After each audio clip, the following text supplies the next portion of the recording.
Hello and welcome to Tales for Life.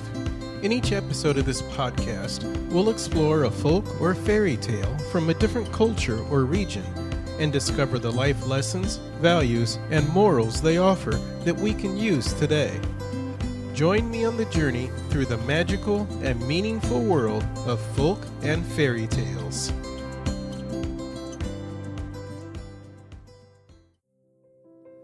Welcome to another episode of Tales for Life, the podcast that journeys through life one tale at a time. I like to think of this episode as a reflection on our mindset and a chance to reset if we need to. With that in mind, I've called this episode, Don't Let Woe Is Me Be You. No matter what anyone says, no matter how many times you wake up in the morning and do your mindfulness meditation or thoughts of gratitude, every day is not going to be a good day. Things happen. Yesterday's sunshine can run into today's thunderstorm. That's just the way life is. Every day isn't great. But, and here's the most important part, every day isn't bad either. In a prior podcast, episode 14, we discussed how it's your choices, not your circumstances, that are the determining factor in where you end up in life. Well, those choices aren't just limited to what we physically do. Or, maybe more accurately, our mental state is going to influence our physical state. In plain terms, if you're going to mentally wallow in your own pity, you'll find yourself there physically as well. Or, if you want to sound a little new age, if you go there in the mind, you'll go there in the body too. There are many stories about woe and misery spread throughout the world, but one of the most enjoyable, even though it's a cautionary tale, comes from Russia and found its way into English language printing over 120 years ago. It's titled Woe Bogatyr, or sometimes just Woe.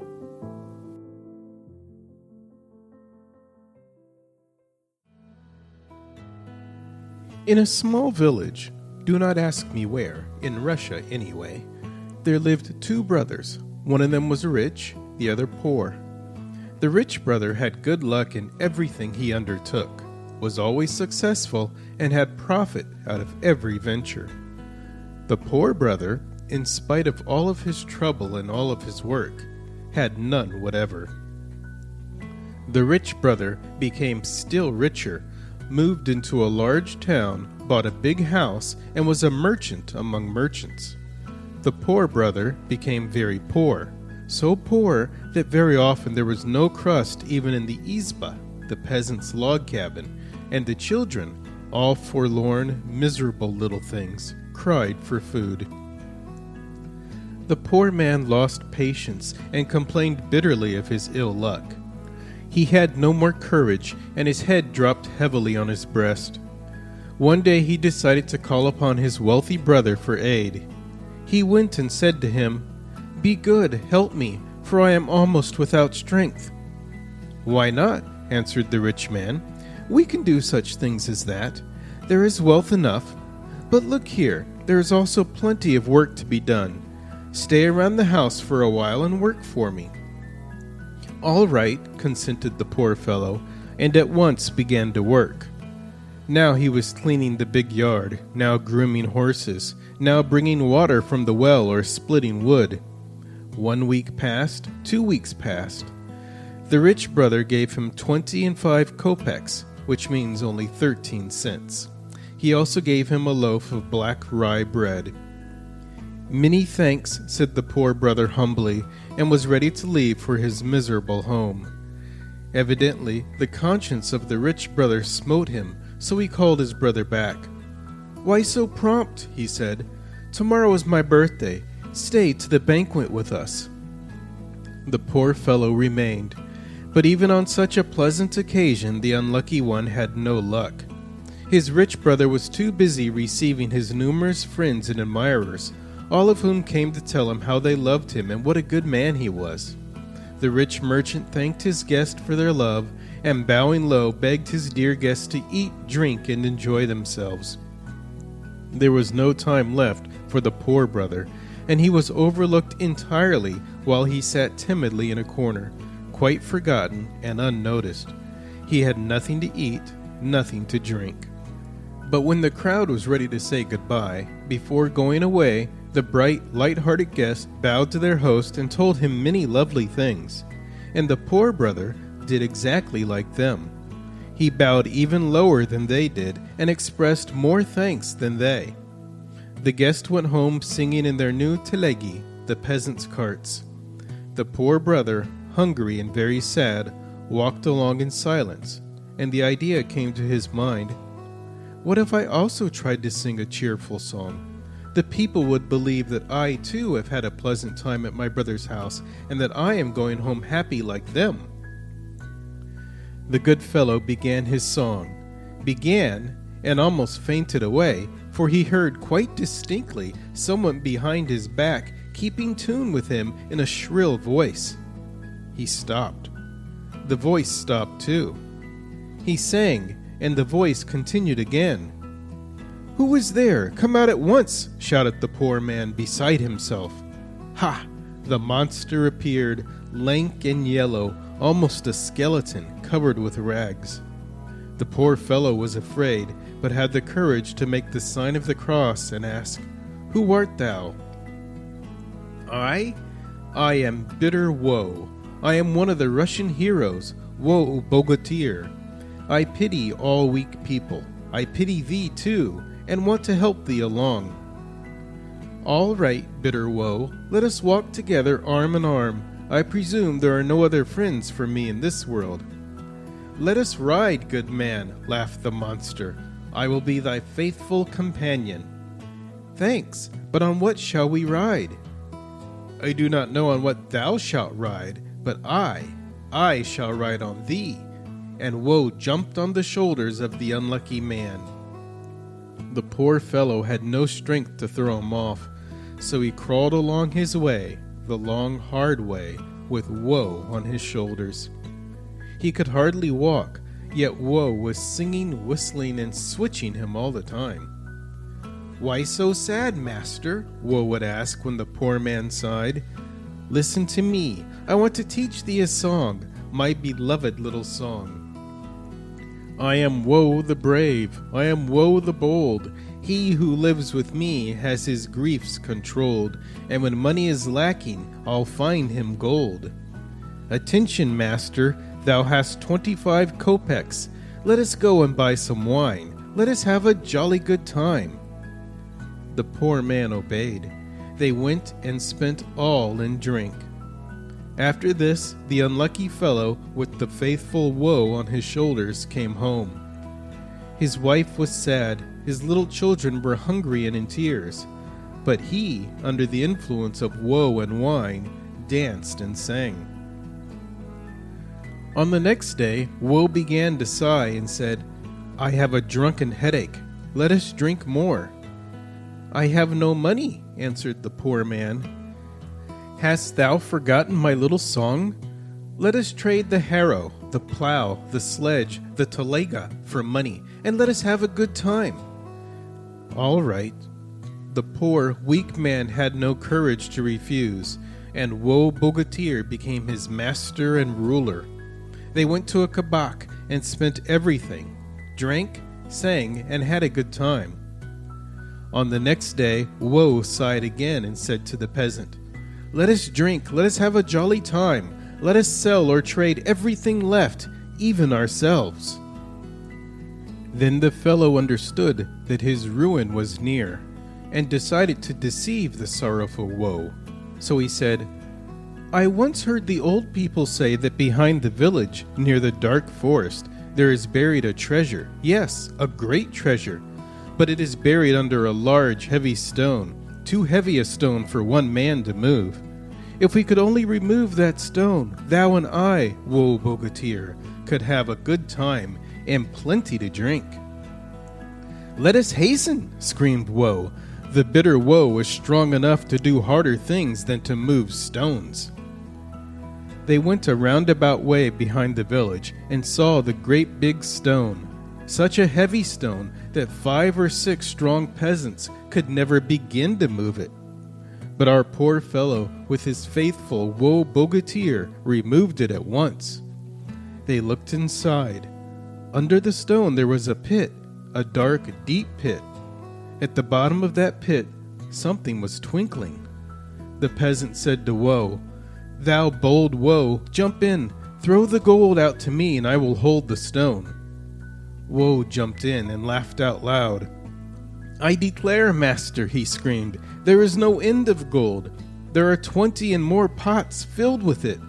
And Woe handed one pot to the poor man, who took the pot, hastily hid it under his blouse, and slipped the heavy stone into its place.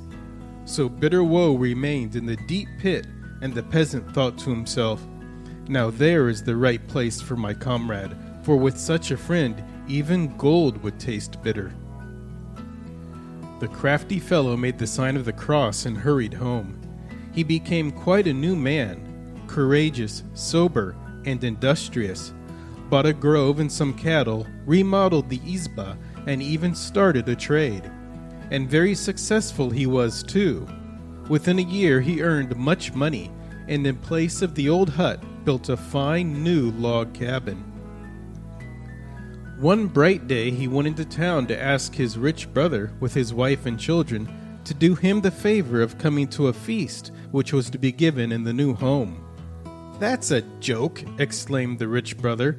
"Without a ruble in thy pockets, stupid fellow? Thou evidently desirest to imitate rich people." And then the rich brother laughed and laughed at him. But at the same time he got very anxious to know how it was with his poor brother. So he went without delay to the new place. When he arrived there, he could not believe his eyes. His poor brother seemed to be quite rich, perhaps richer than himself. Everything bespoke wealth and care. The host treated his brother and the brother's family most kindly and was very hospitable. They had good things to eat and plenty of honey to drink, and all became talkative. The brother who had been poor related everything about Woe, how he decided to deceive him, and how, free from such a burden, he was getting to be a very happy man. The rich man grew eager and thought, "Is he a fool? Out of so many pots to take only one? Fool and nothing but fool. If one has money, even the bitter Woe is not too bad." So at once he decided to go in search of the stone, to remove it, to take the treasure, the whole treasure, and to send Woe Bogatir back to his brother. No sooner thought than done. The rich brother said goodbye and went away, but did not go to his wealthy home. No, he hurried to the stone. He had to toil hard with the heavy stone, but finally moved it just a little, and had not time to look inside when the hidden Bogatir had jumped out and onto his shoulders. The rich man felt a burden, oh, what a heavy burden, looked around and perceived the hideous monster. He heard this monster whisper in his ear, "Thou art bright, thou didst want to let me perish in that pit? Now, dearest, thou wilt not get rid of me, now we shall always be together." "Stupid Woe," began the rich man, "it was not I who hid thee under the stone, it was my brother, go to him." But no, Woe would not go. The monster laughed and laughed. All the same, he answered to the rich man. "Let us remain dear companions." The rich man went home under the heavy burden of the misery-giving Woe. His wealth was soon lost, but his brother, who knew how to get rid of Woe, was prosperous, and is prosperous to this day.